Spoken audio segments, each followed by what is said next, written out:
예. 다시 한번 인사드리겠습니다. 저는 북한대학원대학교의 김성경입니다.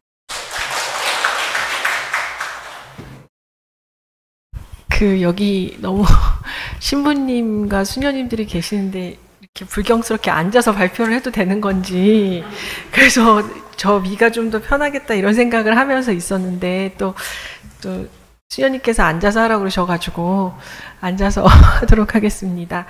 오늘 제가 발제문 제목으로 받은 거는 정전 70년 분단에 대한 사회학적 성찰이라는 제목이었습니다. 그래서 이제 어떤 말씀을 드릴까 이제 굉장히 고민을 좀 많이 하다가, 역시 이제 아무래도 뭐 어떤 주기가 되면은 과연 지금 우리가 어떤 사회 속에 살아가고 있는가 이런 것을 다시 한번 되묻는, 그리고 지금 우리가 경험하고 있는 고통, 그리고 문제는 무엇인가, 이것을 직시하는 것이 굉장히 중요하겠다 이런 생각이 좀 들어서 그 부분에서 좀 집중적으로 좀 말씀을 드리고요. 물론 이제 해결책 같은 것들까지 말씀드리면 참 좋겠습니다만, 그런 것이 뭐 충분히 대답을 좀 찾지 못하는 그런 측면들도 있을 것 같은데요. 그 부분은 이후에 토론자 선생님들과 함께 토론하면서 말씀을 좀 드리도록 하겠습니다. 제가 발제문을 드리기는 했는데 또 PPT로 좀 준비를 하면서 몇 가지 포인트를 조금 더 포함을 시키기도 했습니다. 우선 어떤 우리가 문제의식을 가져야 되는가 이런 것을 좀 고민해 볼 필요가 있을 것 같습니다. 그러니까 53년도 7월 27일이죠. 그때 정전협정이 체결이 되었고요. 그리고 이 정전협정 이후에 남과 북은 대치 상태로 지금 70년이 넘는 시간 동안 지내고 있습니다. 그 과정에서 정말 많은 일이 있었던 것으로 보입니다. 북 같은 경우에는 3대 세습이 이루어졌고요. 남한 같은 경우에는 잘 살게 되었죠. 그래서 이 잘 살게 된 상황을 가지고 뭐 압축적 근대화를 이루었다 이렇게 평가하시는 연구자도 계시고요. 민주화뿐만 아니라 얼마 전에 혹시 지난 주말에 보셨는지 모르겠지만 BTS가 브루노 마스를 이기는 그런 기이한 현상이 있을 정도로 K-문화라는 것이 이제 전 세계적으로 굉장히 인기를 얻는 그런 상황까지도 저희가 목도하고 있습니다. 그만큼 지금 한국 사회는 굉장히 풍요로운 것으로 보입니다. 경제 규모도 그렇고요.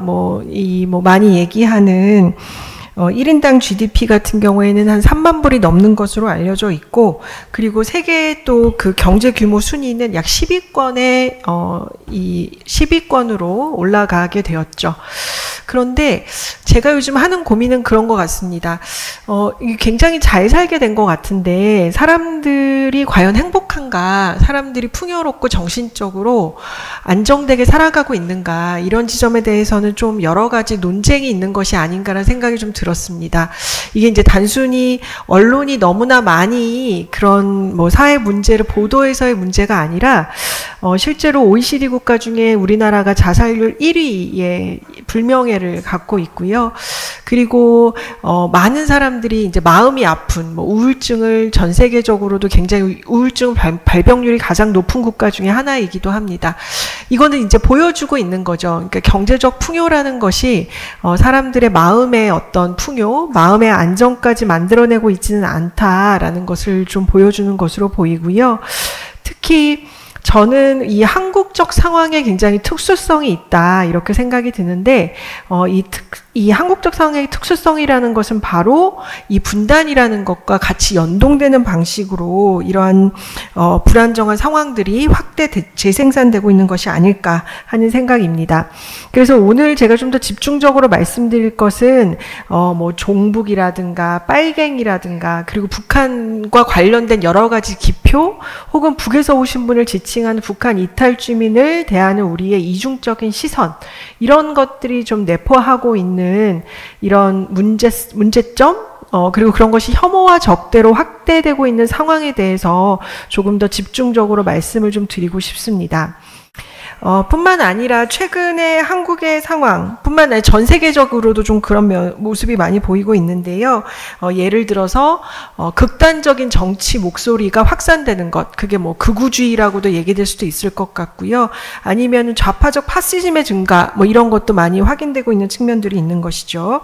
뿐만 아니라 이 모든 게 우리 국가 우선주의, 국가가 굉장히 중요하다. 특히 전쟁이라는 것이 지금 현재 일어나고 있기 때문에 러시아 우크라이나 전쟁이 일어나고 있는 상황에서 국가를 굉장히 우선하려는 이런 시도들, 그런 의식들이 확대되고 있는 것이나 일상의 폭력, 그리고 이 평화에 대한 무관심, 제가 오늘 이 부분에 대해서 조금 더 말씀드리고 싶기는 한데, 왜 이 남북한의 분단이 이렇게 오랫동안 지속되면서도 우리는 평화를 주요 아젠다로 고민하고 있지 않은가, 왜 사회적 아젠다로 평화가 확대되지 않는가, 이런 것도 좀 고민해 볼 필요가 있을 것으로 보입니다. 이제 더욱 걱정스러운 거는 최근의 국제 질서인 것 같습니다. 어제 다행스럽게도 뭐 미국의 국무장관이 중국을 방문해서 이 적어도 국제사회의 어떤 긴장을 조금 완화해보자라는 그런 대화가 시작된 것은 정말 다행스러운 것 같은데요.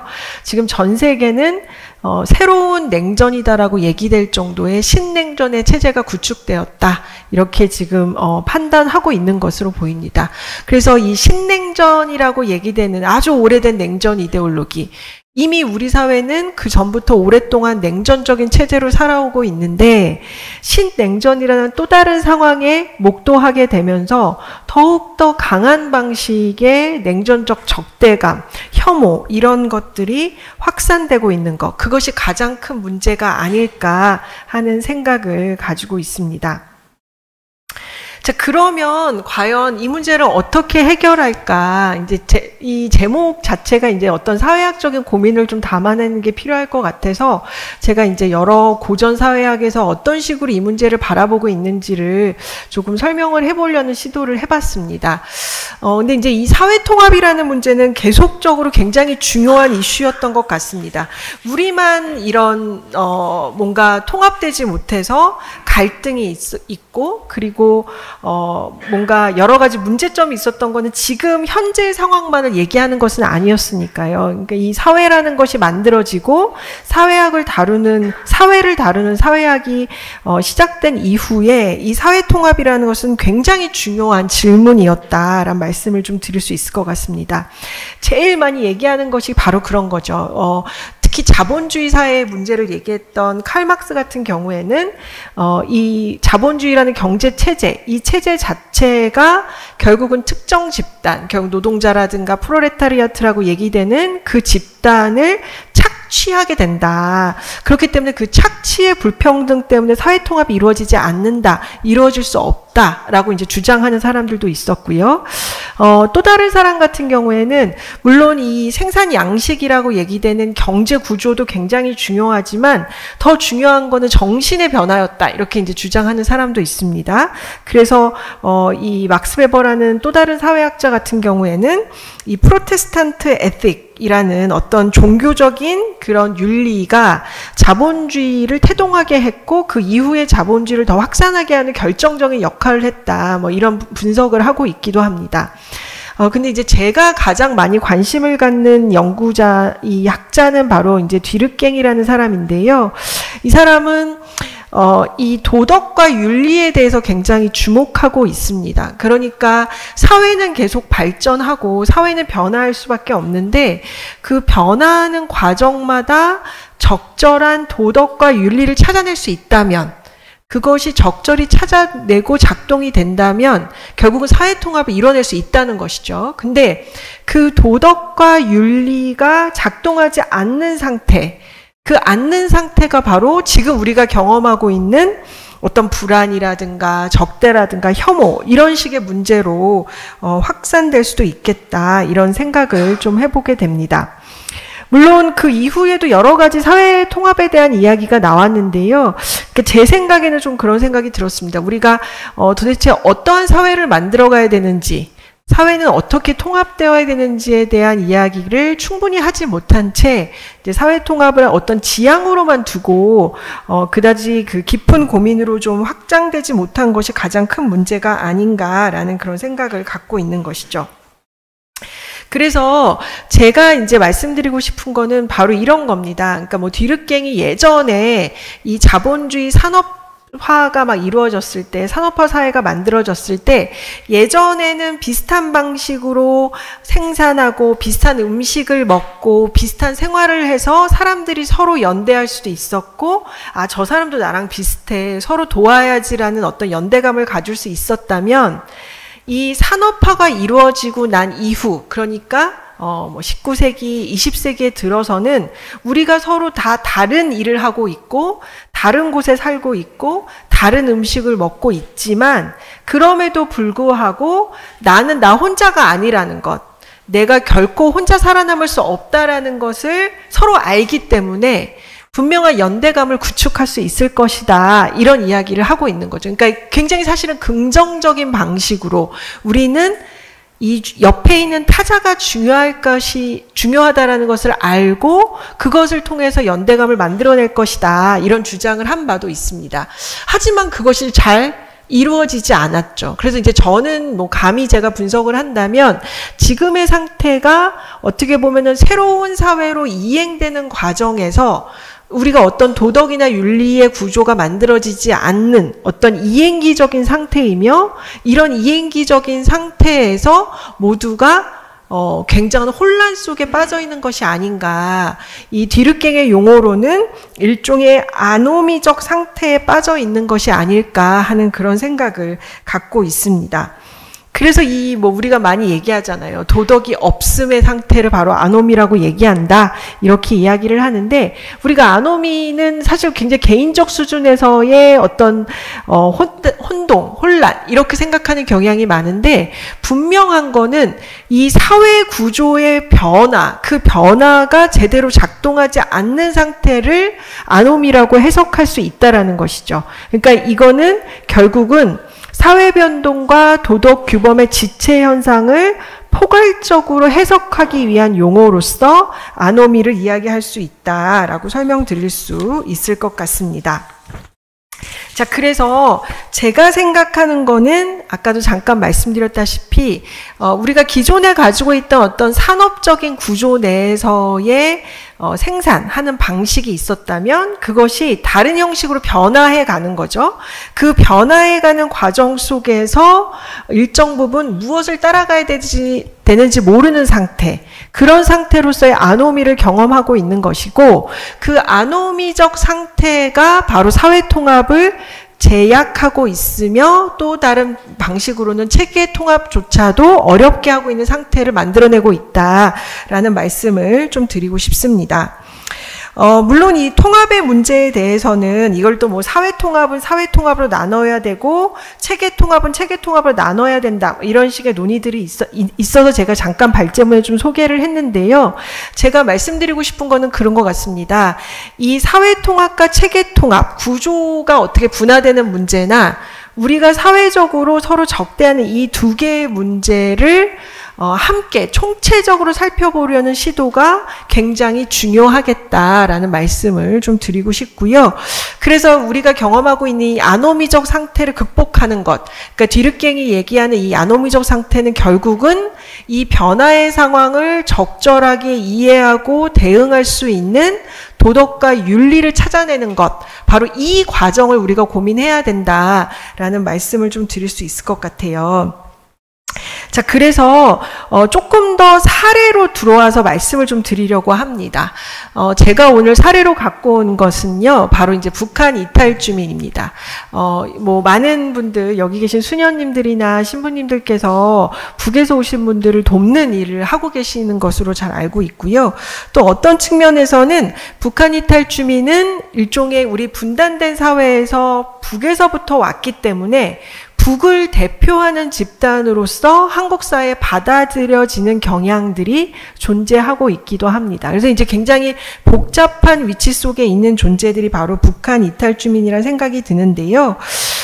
이 북한 이탈 주민이 남한 사회에서 동등한 존재로 환영받지 못하고 있다. 그 환영받지 못하고 있기 때문에 여러 가지 갈등이 있다라는 것은 모두 다 알고 계실 거다라는 생각이 좀 듭니다. 근데 이게 이제 단순히 예전처럼 북에서 왔기 때문에 저 사람들 이상해 이렇게 우리가 배제하는 것이 아니라 복잡한 사회구조 같이 연동되는 방식으로 배제하고 있다라는 것을 제가 좀 말씀드리고 싶은 거예요. 우선 북한 이탈 주민들은 예전에는 굉장한 영웅으로 우리가 취급을 했었거든요. 그러니까 예를 들어 예전에는 귀순용사, 영웅 이런 식으로 표현을 하기도 했습니다. 그게 이제 1970년대였고요. 그리고 이 당시에는 국가보훈처가 지금 우리가 얘기하는 전쟁에서 목숨을 잃은 군인분들 이런 분들을 살피는 그런 국가기관이죠. 국가보훈처에서 북한 이탈 주민을 지원하는 역할을 하기도 했었죠. 그리고 그때는 주로 군인들이 많이 넘어오기도 했습니다. 왜냐면 워낙 넘어오는 게 어렵기 때문에 비행기를 타고 내려오신 분들이나 배를 타고 내려오신 분들이 많았죠. 그래서 여기 계신 분들 중에 아마 조금 연배가 있으신 분은 예전에 무슨 광장 같은 데서 귀순 용사가 내려왔다 그러면서 막 크게 이제 강연을 하기도 하고 그런 경험들도 있으실 거란 생각이 듭니다. 근데 그 이후에 탈냉전 1980년대에 이제 이 동구권이 무너지게 되고 그리고 소비에트가 이제 또 해체되게 되면서 이 탈냉전의 과정을 거치면서 남한이 처음으로 목도한 것은 바로 가난한 북한 출신자인 거죠. 그게 시베리아에서 벌목공으로 일하던 이 북출신 남성들이 집단으로 탈북한 일이 있었습니다. 그때 우리가 이제 처음으로 굉장히 놀란 거죠. 우리한테 굉장히 위협이 되고 군인이고 굉장히 강하고 빨갱이고 힘있고 이런 존재인 줄 알았던 북한 이탈 주민이 사실은 잘 못 먹고 키도 굉장히 작고 힘도 약한 그런 모습으로 등장하게 됩니다. 그러면서 이 정부 내 구조가 막 변하게 되는 거예요. 더 이상 보훈처에서 영웅으로 취급하는 것이 아니라 보건복지부가 담당하게 되는 거죠. 결국 그 얘기는 뭐예요? 복지의 대상으로 취급하게 되는 겁니다. 우리가 지원해야 되는 사람들로 북한 이탈 주민을 다시 이동해서 그렇게 좀 살피는 작업들이 있었고요. 그 이후에 북이 최악의 식량난이라고 얘기되는 고난의 행군을 경험하고 고난의 행군 이후에 여러 가지 어려움을 겪는 것을 목도하게 되면서 우리가 이제 새로 법제도 만들게 됩니다. 97년도에 북한 이탈 주민 보호 및 정착에 관한 법률이 만들어지게 되고 이제 그때부터는 어떻게 생각하냐면 곧 통일 온다. 맞죠? 그래서 막 먼저 온 통일 이런 식으로 이야기하기도 했어요. 곧 통일이 올 거다.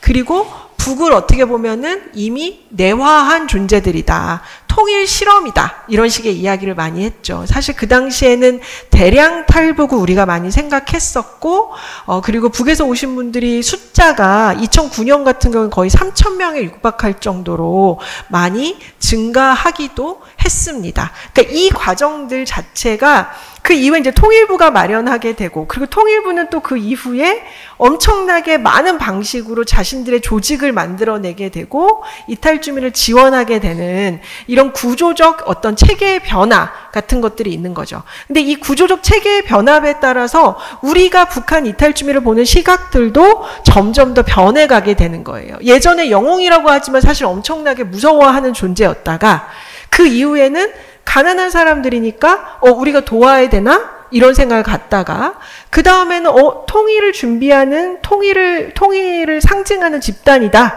라고 생각하다가 최근에는 이제 어떤 얘기까지 나오냐면 숫자가 점점 많아지고 그분들도 오셔서 경제적인 활동을 해야지 우리랑 똑같이 해야지 사회복지의 어떤 사회복지의 시혜자로서의 역할만 가져서는 안 된다. 이런 얘기를 하는 거죠. 그러니까 굉장히 복잡한 결들이 북한 이탈 주민을 바라보는 우리의 시각 속에 내재되어 있다라는 것이 굉장히 중요한 지점이라는 생각이 듭니다. 그러니까 이제 북이라는 반공이라는 의식 속에 어떻게 보면 갇혀있는 존재이면서 사회복지의 대상이면서 최근에는 또 다시 신냉전 구도가 되면서 북에 굉장히 우리가 적대하는 북을 그대로 보여주는 어떤 존재로서 나타나게 되는 이런 복잡한 과정을 거치는 것이 바로 북한 이탈주민에 대한 우리의 시각이고요. 그리고 그런 것을 통해서 일종의 어떤 차별과 갈등,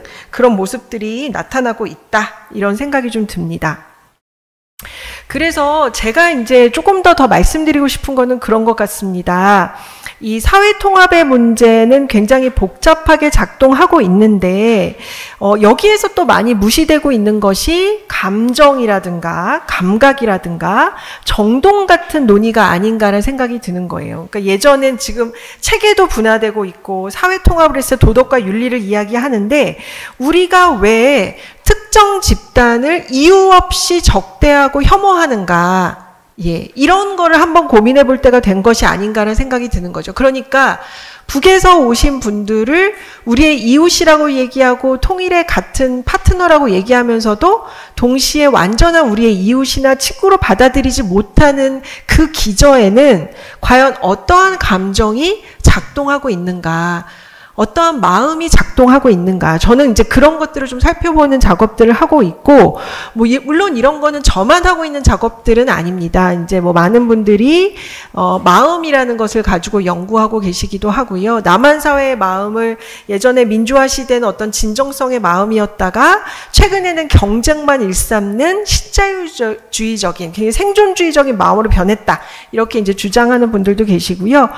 저 같은 경우에는 분단과 신자유주의적, 경쟁적인 마음이 합쳐진 분단적 마음이라는 것이 생산되고 있고, 그로 인해서 우리는 굉장히 그 편협한 그 감정에 포박되어 있는 거죠.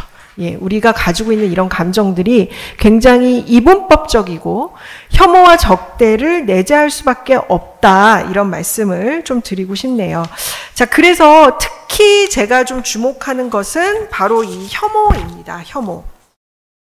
예전에는 사실 인간이 인간으로서 누군가를 혐오한다. 이런 얘기를 많이 하고 있지 않았습니다. 하지만 2000년대 후반으로 들어오면서 이제는 아무렇지도 않게 저 집단은 정말 우리와는 다른 존재야 라고 얘기할 정도로 한 집단을 완전히 그 적대감을 넘어서는 혐오의 감정들이 확대되고 있는 것이 좀 확인된다라는 말씀을 드릴 수 있는데요. 특히 이제 제가 처음에 잠깐 말씀드린 어떤 도덕과 규범의 붕괴로 인해서 만들어진 아노미, 그 아노미의 현대적 버전이 저는 바로 이 혐오의 확산과 굉장히 깊은 연계가 되어 있다. 이렇게 말씀드릴 수 있을 것 같아요. 얘는 너무나 많습니다. 우리가 이 이주자와 난민에 대한 혐오 엄청나죠. 불과 몇 년 전입니다. 제주도에 예멘 난민이 입국했을 때 너무나 부끄럽게도 남한 사회에서 인권 여성에 굉장히 예민해야만 하는 여성주의자들이 이 난민에 대해서 굉장히 혐오적인 발언을 하기도 했었죠. 왜냐하면 이 난민들, 특히 이슬람 난민들이 여성들에게 굉장히 큰 위협이다. 굉장히 위협감을 느끼면서 혐오 언설을 쏟아내기도 했습니다. 뿐만 아니라 혹시 그런 얘기 들어보셨는지 모르겠는데 아마 요즘 그 예전으로 치면 주택공사에서 지은 LH에서 지은 아파트의 브랜드 이름이 휴먼시아인 것 같습니다. 그거 알고 계신지 모르겠는데, 그래서 이제 그런 아이들 사이에서의 그런 굉장히 혐오적인 단어들이 확산되는 거예요. 휴먼, 거지라는 표현들이 있다라고. 그러니까 그런 임대주택에 사는 사람을 넘어서서 아파트에서도 이제 어느 아파트는 임대주택 동이고 이거는 일반 분양이다라는 것을 초등학교 아이들끼리 너 몇 동 살아? 라고 물어보면 거기는 임대주택에 사는 사람들이 사는 동이니까 거기 사는 사람이랑 만나지 말아야지. 이게 결국은 어떻게 보면 계급과 계층에 따라서 예전처럼 그 격차가 별로 심하지 않았을 때는 같이 어울렸습니다. 근데 지금은 그 격차가 점점 심해지면서 어떤 이데올로기가 확산되냐면 결국 가난한 거는 당신이 역량이 부족해서, 당신이 게을러서, 당신의 실패인 것으로 취급하는 경향들이 굉장히 확대되고 있는 것이죠. 그러니까 이게 신자유주의거든요. 신자유주의가 물론 다양하게 정의 내릴 수 있겠습니다만 가장 중요한 건 뭐냐면 능력주의인 거죠. 근데 능력주의라는 건 사실 말이 되지 않는 얘기거든요. 왜냐하면 출발선이 다 다르고 사회 구조 자체가 이미 불평등하게 구성되어 있기 때문에 능력주의라는 것은 사실 정말 잘못된 이데올로기일 뿐인 거죠. 근데 그것을 아무렇지도 않게 사람들이 받아들이게 되고, 그리고 이제 내가 저런 가난한 자들에게 포함되지 않기 위해서는 나는 더욱더 더 냉혹하게 나는 경쟁에서 살아남아야 돼 라는 감정들이 확대 재생산되고 있습니다. 뿐만 아니라 이 가짜뉴스나 혐오 발언이 확산되는 것에 대해서 저는 이제 굉장히 우려를 하고 있는데요. 제가 제일 무서워하는 게 알고리즘입니다. 알고리즘. 저는 요즘 그런 생각까지 하는데 내 핸드폰이 내 생각을 읽고 있다 이런 생각을 하게 돼요. 왜냐하면 제가 오늘 밤에 가서 뭘 좀 사야겠다라고 생각만 한 것 같은데 유튜브를 탁 여니까 그거에 관련된 동영상이 추천 영상으로 떠 있는 거예요. 그래서 이제 이 기술이라는 것이 사실상 우리가 어떤 세상을 보는지를 이미 조정하고 조율하고 있다라는 생각이 굉장히 많이 드는 거죠. 그래서 이제 이걸 확증 편향이라고 그러잖아요. 그래서 예전에는 그냥 합리적인 보수였던 분이, 합리적인 진보였던 사람이 점점 더 극우적 보수가 되거나 극우적 굉장히 극자적인 어떤 극단적인 생각을 갖게끔 하는 데 있어서 가짜뉴스, 그리고 그 가짜뉴스에서 이 사람들의 표피를 막 자극하는 혐오 발언 같은 것들이 확대되고 있습니다. 그리고 이제 오늘 여기 또 교회에 왔기 때문에 제가 꼭 말씀드리고 싶은 거는, 제가 신부님들께도 가끔 말씀드리는데 저는 이 권위가 실추된 사회다라는 생각을 굉장히 많이 하거든요. 그러니까 권위는 더 모두가 평등해지는 거면은 사실은 굉장히 긍정적인 거죠. 근데 문제는 좋은 권위라는 것이 어느 정도는 사회적 규범과 윤리로서 작동될 필요가 있죠. 근데 그 권위가 완전히 실추되어 있는 거예요. 그래서 아무도 언론을 믿지 않아요. 예. 그리고 교사분들께 여쭤보면은 주로 교육하는 교실에서 아이들은 잠을 잔대요. 왜냐하면 선생님 말을 믿지 않기 때문에. 학원에 가는 게 더 나은 거죠. 학원 선생님이 여러 가지 시험 분석이라든가 트렌드 분석을 훨씬 더 잘해주기 때문에 교육을 믿지 않습니다. 그리고 이제 종교를 믿지 않아요. 그러니까 종교에서 얘기하고 있는 여러 가지 중요한 윤리적인 말 같은 것들의 권위가 완전히 붕괴되어 있는 그런 사회로 지금의 이게 아노미적인 현상인 거죠. 지금 사회가 막 변해가는데 이게 뭔가 따라가지 못하면서 만들어진 아노미적 현상으로 이러한 그 감정이 확대되고 있는 것, 이런 혐오의 감정과 정동이 확대되고 있는 것, 이런 것이 굉장히 큰 문제다라는 말씀을 좀 드리고 싶습니다. 그래서 제가 조금 더 드리고 싶은 말은, 제가 요즘 약간 그 멸종론에 좀 꽂혀 있는데요. 희망이 없다. 그래서 결국 인간의 희망은 인간이 없어지는 게 희망일 수도 있겠다, 이런 생각을 진짜 많이 하는 거죠. 우리가 자연에게 하는 여러 가지 결정들을 보면 이게 과연 가능할까? 우리가 뭔가 바꿔서 개혁해서 변화할 수 있을까라는 그 의구심, 그리고 그 의구심이 결국은 어떤 측면에서는 사람을 더 이상 희망을 갖지 않게끔 하는 그런 효과를 만들어내고 있는 측면들도 있겠다라는 생각이 좀 듭니다. 그래서 기술에 대한 맹신을 한다거나 더 이상 인간의 노동력은 중요하지 않아 라고 생각하는 것, 그리고 인류세라고 얘기되는, 그러니까 지질학적으로 봤을 때 인간이 만들어서 자연을 바꾼, 그걸 이제 산업혁명으로 보느냐 아니면 핵무기 투하로 보느냐에 따라서 논쟁이 있지만, 하여간 인간이 이 지구에 내려오고 난 다음에 지질이 바뀌었다는 거잖아요. 우리가 얼마나 나쁜 짓을 많이 했으면 지질을 바꿔버릴 정도의 그런 변화를 만들어냈다는 것이니까요. 그래서 이런 것들이 계속 급속도로 확장되고 있습니다. 자, 물론 그것의 대상은 제가 아까 말씀드렸지만 북한 이탈 주민이 될 수도 있고요. 또 다른 것은 빨갱이라는 어떤 상징, 문화적 상징으로 모두를 빨갱이로 이야기하는 상황들이 도래하고 있다. 이것도 이제 말씀드릴 수 있을 것 같아요. 예를 들어 그래도 북한과 대화해야 되지 않을까요? 라고 얘기하면 당신 빨갱이에요? 라고 얘기하는 것, 내 스스로 자기 검열을 하는 것, 이런 거죠. 그러니까 우리 사회에서 누군가를 혐오하기 위해서 가장 손쉽게 활용될 수 있는 자원은 결국은 분단인 거죠. 예, 가난과 분단이 지금 한국 사회에서 어떤 집단을 타자화하고 그리고 그 집단을 없애버리는 방식으로 계속 활용되고 있다라는 것이 제가 이제 굉장히 좀 주목하고 있는 것이고요.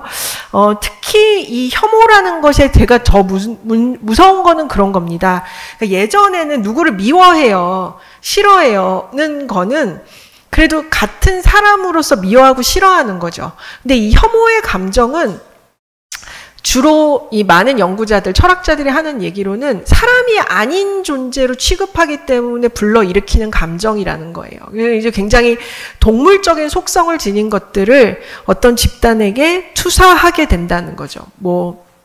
그것이 여성일 수도 있고요, 난민일 수도 있고요, 소수자일 수도 있는데 그런 존재들이 굉장히 인간이 아닌 행태를 하고 있다, 더럽다, 폭력적이다, 이런 식의 그런 어떤 문화적 상징 같은 것들을 투사함으로써 그들을 혐오하게끔 만드는 그런 상황들이 지금 도래하고 있습니다. 물론 그 예로 여러 가지가 있을 수 있을 것 같으면 제가 발제문에는 좀 설명을 좀 길게 드리기는 했는데, 예를 들어서 지금 한국 사회 정치적 양극화 같은 문제가 가장 큰 문제인 거죠. 원래 시작 자체는 이 탄핵 정국에서 일정 부분 태극기 부대, 이게 이제 사실 되게 군사적 용어잖아요. 그러니까 국가를 표시하는 태극기와 부대가 군사적으로 사실 평화를 지향하면 뭔가 부대, 군사 이런 것들은 우리가 조금이 아니라 아주 많이 문제 제기를 해야 되는 것인데, 태극기 부대라고 얘기되는, 굉장히 우리는 나라를 지키는 부대다라고 얘기하는 극우 집단이 등장하게 됐고, 이 극우 집단이 현재는 굉장히 확장되었다는 거죠. 그러니까 예전에는 이게 아주 소수의 집단이 목소리를 내는 거였다가 지금에는 정당도 만들었고요. 그리고 여러 정당에 또 가입되어 있기도 하고 영향력을 행사하기도 하고요. 정말 많은 사람들이 이런 논리를 같이 공유하는 그런 상태로 변해가는 것, 이 문제가 있는 것이죠. 뿐만 아니라 이게 이제 나중에는 백신 음모론, 코로나 이거랑도 막 확장이 됩니다. 그래서 이제 모든 트럼프도 그렇게 했던 것처럼 한국 사회도 바로 그런 모습으로 좀 보이는 것 같고요. 그리고 더 큰 문제는 이 극우 세력의 확산으로 인해서 그것의 반대급부로 또 팬덤 정치가 엄청 등장하게 된다는 거예요. 그래서 이제 이게 사실 굉장히 위험한 거죠. 팬덤 정치라는 것 자체가. 민주주의적 가치라든가 사회적 공익에 대한 고민이 아니라 어떤 정치인을 지지하니까 나머지는 다 적이야, 대화할 수 없어 라는 논리가 전반적으로 확산되고 있다. 그게 이제 바로 민주주의를 붕괴하고 그리고 정치적 양극화 같은 문제로도 확산되고 있는 거. 이게 정말 큰 문제이다라는 말씀을 좀 드릴 수 있을 것 같습니다. 뿐만 아니라 제가 오늘 조금 더 말씀드리고 싶어서 준비해 온 거는, 이런 상황에서 평화에 대해서도 우리가 점점 더 무감각해졌다라는 거예요. 제가 이제 가장 좀 심각하게 생각하는 문제인데, 왜냐면 제가 생각하기에 지금 한반도에서 군사적 위협이라는 것이 굉장히 위기 상황에 놓여 있다라고 저는 생각하고 있기 때문입니다. 그런데 이 평화에 대한 논의를 아무리 하려고 해도 이게 별로 큰 공명을 만들어내지 못해요. 천주교에서 종전선언 같은 것을 많은 캠페인 같은 걸 하고 있지만, 너무 많은 활동가들이 열심히 하지만 국민들이 별로 반응하지 않는 거죠. 그래서 그 이유는 뭘까? 근데 굉장히 흥미로운 그 데이터가 있어서 제가 잠깐 갖고 왔는데, 물론 통일의 필요성 이런 것들이 한 50% 정도는 계속 유지가 됩니다. 전 세대를 막론하고 한 50% 정도는 유지가 되는데, 저희 학교에서 나온 논문 중에 새로운 방법론을 써서 이제 연구를 한 논문이 있었습니다. 근데 그 논문에서 뭐라고 이야기를 하냐면, 50대와 60대 그리고 젊은 세대가 다 통일을 필요하다고 생각한 사람은 한 50% 정도가 되고 5, 60대는 훨씬 더 높다, 이렇게 많이 알려져 있지만 사실은 그렇지가 않다는 거예요. 그러니까 5, 60대도 사실은 통일을 원하고 있지 않다. 예. 근데 다만 5, 60대에게는 통일을 원한다라고 얘기하는 것이 정답이기 때문에 그렇게 대답한다는 거죠. 그래서 이걸 암묵적 검사라고 하는데, 이 암묵적 검사에서는 전 세대가 통일을 별로 원하지 않는 그런 모습도 확인되고요. 이제 북이랑 남은 완전히 다른 국가가 된 거죠. 그래서 통일을 선호하는 응답보단 이미 그 평화를 선호하는 응답이 지속적으로 증가해 왔습니다. 이제 거의 60%에 육박하게 되는 그런 상황들. 이런 것들이 이제 제가 좀 굉장히 주목해서 봐야 되는 것으로 보고요. 또 다른 거는 그런 것 같습니다. 지금의 시대에서 왜 우리가 이렇게 평화에 대해서, 통일에 대해서 이야기하지 못하는가, 왜 이런 논의들이 확산될 수 없는가, 이런 걸 생각해 봤을 때 아까 말씀드린 그 신자유적인 어떤 습속, 이런 것들과 또 연동이 된다는 거죠. 그래서 이제 저는 굉장히 중요한 사건 중에 하나가 2018년도에 평화의 모멘텀에서 남북 단일팀, 다 기억하실지 모르겠지만 올림픽에서 남북 단일팀 이슈가 있었습니다. 그때 남북 아이스하키 단일팀에 이제 갑자기 여자 단일팀의 남북을 단일팀으로 하겠다, 여자 아이스하키 팀을 단일로 가겠다, 이렇게 이제 국가가 결정을 내리죠. 그때 이제 정말 많은 반발이 있었는데, 그때 이제 오마이뉴스라고 얘기되는 사실 진보적 가치죠. 평화에 대한 가치 같은 것들을 많이 이야기하는 매체에서 어떤 기사가 실렸냐면, 아무리 23명 플러스 알파로 엔트리를 구성해도 북한 선수가 한 명이라도 경기에 출전하려면 한국 선수가 경기에 나서지 못한 상황이 발생할 수밖에 없기 때문이다. 이러면서 이제 비판하고 반발하는 모습을 보여주기도 합니다. 이게 이제 정말 전형적인 거죠. 예, 이 신자유적인 시대에서 나의 것이 침해당하는 거는 결코 받아들일 수 없다라는 그런 감성, 감수성, 이런 것이 점점 더 확대되고 있는 그런 상황들, 이게 바로 지금 우리가 목도하고 있는 어떤 모습이고, 그것이 혐오의 정서로 사실은 연동되는 거죠. 그러니까 내가 나의 것을 지키는 거고요. 그리고 나의 것을 더욱더 공고하기 위해서는 자기도 아는 거죠. 자기가 사회적 공익에 대해서 충분히 생각하고 있지 못한다는 것. 그럴 때 제일 쉽게 하는 거는 사회적 약자나 타자를 혐오하거나 적대하는 방식으로 그렇게 감정을 변화하는 모습들, 이런 것들이 좀 확인된다. 이런 말씀을 좀 드릴 수 있을 것 같습니다. 제가 시간이 조금씩 이제 압박이 오는데요. 그래서 이제 이런 말씀을 좀 드리고 싶어요. 최근에 지금 우리 이 통계에 의하면 핵무기를 가져야 된다, 막 이런 얘기도 하거든요. 물론 이제 윤석열 대통령께서 얼마 전에 미국에 가셔서 이제 그건 안 한다, 이렇게 합의를 보고 오시긴 했는데, 다 그러는 거죠. 아니, 북이 핵무기를 가졌는데 우리도 가져야지, 맞죠? 이런 얘기들이 점점 더 확대되고 있습니다.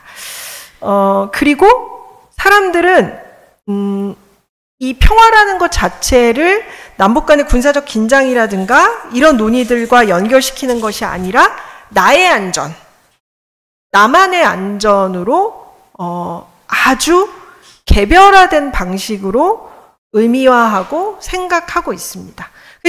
요즘 이제 제일 많이 좀 생각드는 것들이 그런 거 아니겠습니까? 내 이익이 조금이라도 침해받으면 법의 심판을 받게끔 하는 거죠. 그래서 저는 이게 되게 큰 문제라고 생각하는 게, 아까 말씀드린 것처럼 우리가 합의한 도덕과 윤리가 없기 때문에, 그게 붕괴됐기 때문에 사법부에 막 뛰어가는 거예요. 만약에 어떤 문제가 있으면 사회적으로 개입하고 소통하고 이야기하고 합의점을 찾아내는 게 아니라 누군가에게 결정을 받는 거죠. 심판을 받는 것이 가장 깨끗한 방식이다. 그것만이 유일한 방식이다라고 생각하는 그것들이 점점 더 확대되고 있다라는 것도 좀 말씀을 드리고 싶고요.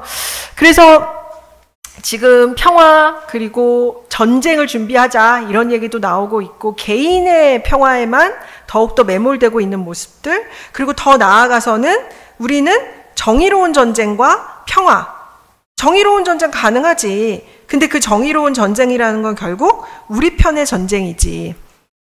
러시아, 우크라이나 전쟁은 적의 전쟁이니까 나쁜 거죠. 근데 미국의 이라크 침공이나 미국의 아프가니스탄 침공은 친구의 전쟁이고 정의로운 전쟁이기 때문에 받아들일 수 있는 거지. 이런 식의 그 담론이 아무렇지도 않게 우리가 지금 내재화하고 있다는 것, 그것을 고민하거나 이겨내려는 시도들을 하고 있지 않다는 것, 이게 이제 가장 큰 문제가 아닐까라는 생각이 듭니다. 그래서 지금은 더 우리가 이제 점점 더 이 정전체제라는 상황에서 한국 사회는 정말 그 평화를 감각하지도 못하는 사회로 만들어지게 됐고요. 그래서 뭐 평화에 대해서 물어보는 여러 가지 연구를 보면은 사람들이 평화로운 상태를 전혀 그 상을 그려낼 수가 없대요. 이게 이제 또 되게 흥미롭더라고요. 막 예를 들면 평화하면 어떤 게 떠오르십니까? 연관된 단어를 얘기해 보세요라고 얘기했을 때 저 1위가 비둘기라는 거예요. 그래서 아니 88 올림픽도 아니고 무슨 비둘기야. 비둘기도 색깔이 많은데 뭐 벌레도 많고 회색이고 막 이런데 근데 그 정도로 추상적이라는 거죠. 한 번도 평화로운 적이 없는 거예요. 그러니까 일상이 전쟁이다라는 게 모두가 다 공유하고 있는 어떤 감정이 되는 거죠. 혐오, 내가 혐오의 발화자이거나 혐오의 대상자이거나 경쟁해서 이겨야만 하는 것이지 경쟁에서 낙후되면 나의 문제가 된 거, 나의 실패라는 건 결국 나의 능력 없음을 설명해주는 그런 그 사회로 변화하게 되었다. 이런 말씀도 또 드리고 싶습니다. 네, 그래서 이제 2장 남았습니다. 예, 그래서 이제 저는 뭐 여러 가지 얘기를 좀 해볼 수 있을 것 같아요. 제일 말씀드리고 싶은 건 그런 것 같습니다. 이 마음이란 개념을 통해서 사회 통합을 좀 보니 이 굉장히 복잡한 양태들이 이렇게 켜켜이 쌓여져 있다는 거죠.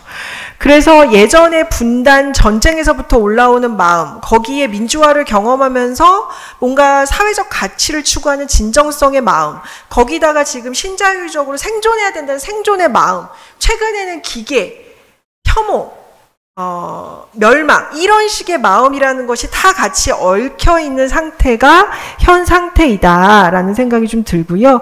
그리고 이런 맥락 내에서 지금 우리가 뭔가 남북 간의 대화를 한다거나, 북과의 인도적 협력을 하자라든가, 여러 가지 이야기를 하는 것이 전혀 나만의 어떤 공명을 만들어내지 못하는 거죠. 왜냐하면 내 생존이 제일 중요한데, 내가 낸 세금이 왜 북한 이탈 주민에게 쓰여야 되는 거지? 내가 낸 세금이 왜 경제 이주자한테 쓰여야 되는 거지? 내가 낸 세금이 왜 조선 동포들한테 쓰여야 되는 건지를 사회적으로 전혀 합의하지 못하는 그 어떤 타자에 대한 감각이라든가 윤리라든가 도덕이라는 것이 작동하지 않는 것이 지금의 모습이다라고 좀 말씀드리고 싶습니다. 자, 그래서 저는 뭐 이게 이제 제일 큰 문제인 것 같아요. 마지막에 이제 뭔가 분석은 했는데, 그 다음에 그러면 어떻게 할까, 이 문제를. 아까 말씀하셨다시피 지금 통일부는, 제가 뭐 여기서 또 통일부를 비판하는 건 좀 이상하긴 합니다만, 통일부는 통일을 위한 조직이지만 이미 조직 체계가 막 분화되면서 이탈주민을 다루는 부서로 거의 변했거든요. 그러니까 통일부의 예산의 60%는 북한 이탈주민과 관련된 예산입니다. 그러니까 이게 무슨 얘기냐면 사회 구조나 체계가 더욱더 세밀화되면 세밀화될수록 각각의 체계와 그 조직은 그 나름의 논리가 계속 있는 거죠. 그러니까 북한 이탈주민은 계속 먼저 온 통일이 돼야 되는 거예요. 제일 황당한 건 그런 거죠. 20년 전에 오신 분한테 굳이 찾아서 연락해가지고 지금 북의 상황은 어떻습니까? 이런 걸 물어봐야 되는 게 지금 이 조직의 체계의 논리가 되는 거죠. 그러니까 이 체계는 점점 더 그렇게 분화되고 있고 사회 통합을 만들어낼 수 있는 윤리나 도덕은 완전히 부재되어 있고 예전에 작동하던 윤리와 도덕, 언론 교육, 그다음에 종교 이런 것에 대해서 그 권위가 붕괴되고 있는 이런 상황, 이거를 어떻게 해결해야 될 것인가, 이런 이제 질문 같은 것들이 남는 것 같습니다. 근데 이제 저는 이제 계속 마음이라는 개념으로 이야기를 하고 있고, 저는 이 윤리나 도덕 같은 경우에도 너무 이성 중심적으로 이야기되는 것이 아닌가라는 게 이제 저의 문제의식이고요. 왜냐하면 지금의 사회 통합이나 체계 통합에서 이성 중심적으로 갔다가 우리가 맞닥뜨린 것이 어떻게 보면은 굉장히 정동과 감정적인 혐오의 문제이기 때문에 오히려 사회 통합의 기초가 되는 마음을 변화시키는 것이 굉장히 중요하겠다. 이 사회적 마음의 전환 같은 것들을 우리가 고민해야 된다라는 말씀을 좀 드리고 싶습니다. 그래서 저는 극우주의자가 됐건 좌파적 극단주의자가 됐건 이 모든 사람들의 근원에 존재하는 마음이 무엇인지를 먼저 일별하는 것이 굉장히 중요하겠다는 생각을 하거든요.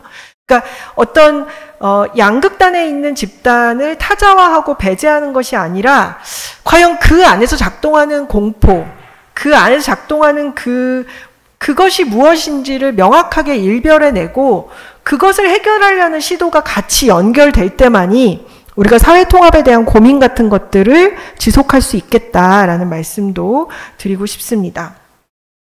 마지막으로 제가 드리고 싶은 얘기는요, 이게 그 사회학은 사실 굉장히 근대적 학문이고 사회학의 기본 가정은 모든 주체는 독립적인 이성적인 존재다라는 거예요. 예. 이게 이제 서구 철학의 사실은 기본입니다. 기본인 것 같아요. 제가 너무 단언적으로 얘기해서 그럴 수 있는데 기본인 것 같습니다. 그러니까 굉장히 인간은 이성적으로 생각해서 옳은 결정을 할 것이다 라는 믿음이 있는 거죠. 근데 이 믿음은 사실 양차 대전을 다 깨졌거든요. 가장 근대적인 방식으로 유대인을 학살했습니다. 근대적인 기술을 활용해서 유대인을 학살한 거거든요. 근데도 우린 여전히 굉장히 근대적이고 독립적인 주체가 가능할 것이다라는 이 바탕 내에서 지금 고민하고 있다. 그래서 요즘 많이 우리가 고민하는 거는 이것 자체를 아예 종속으로 바꿔야 된다. 그러니까 이 주체라는 건 결국은 굉장히 미약한 존재다. 그러니까 이 종속되어 있는 것이 주체의 본 모습인 것이죠. 그럼 종속되었다는 건 결국 무슨 뜻이냐면 타자 없이는 이 주체는 존재할 수 없는 주체. 그래서 인간이 가장 인간다운 모습을 보여주는 것은 종속되어져 있는 위치를 그대로 드러내는 것. 그게 이제 요즘 얘기하는 돌봄의 윤리학 이런 얘기를 이제 많이 하는 거죠. 그게 불완전한 주체다. 그리고 이 종속이라는 것이 가장 인간을 규정짓는 자연적 조건이자 본능이다. 이것을 받아들였을 때야만이 이주의 문제, 분단의 문제, 평화의 문제, 그리고 자연과의 공존의 문제까지도 함께 조금 우리의 논의를 확장시킬 수 있는 것이 아닌가라는 생각이 들어서 굉장히 그 많은 사유의 전환인 거죠. 그러니까 마음이라는 것을 주목하는 것도 그렇고 이 종속과 돌봄을 고민하는 것도 사유의 전환이 필요해 보인다라는 말씀으로 제 발제를 마치도록 하겠습니다. 네, 감사합니다.